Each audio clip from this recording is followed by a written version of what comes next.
Thank you very much, Harry, for having accepted our invitation and for joining us in Lisbon and doing this short interview. The question that I would like to pose to you is, can competition enforcement make the world a fairer place? More specifically, can antitrust be used to address income inequality problems? And what expectations do you think society puts on the shoulders of competition authorities around the world? Well, thank you, Jose. It's wonderful to be here in Lisbon. Great questions and questions that we addressed on the panel today. But actually probably involving two separate things. One is the question of fairness in antitrust rules, whether antitrust should try to foster sort of fairer market behavior. And the second is income distribution and whether antitrust should be a mechanism for redistributing income, presumably from wealthy people to less wealthy people rather than from less wealthy people to more wealthy people. Both questions involve two issues. First of all, problem identification. Do we have a problem? And second, has antitrust addressed this sort of problem, and can it? So do we have a problem? Well, we certainly don't want unfair competitive rules, but as we learned in the discussion actually today, the U.S. and the EU tend to view this somewhat differently. So in the EU, it's been written into European law. It used to be part of U.S. antitrust law, a concern for fairness in the marketplace. That's been sort of pushed out. I think it should come back in, actually, particularly on a fair opportunity to compete.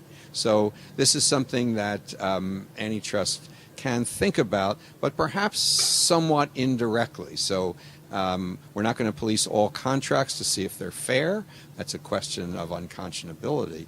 But we might want to try to be sure that markets run fairly, and if practices have a bad market effect, we do something bad in the sense that it harms consumers.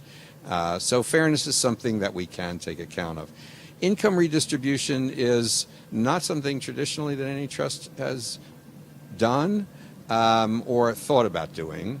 And antitrust may be a bad tool for that because the metrics are difficult. How do you measure whether any particular antitrust issue is going to have that result? How would you litigate it? Things like that.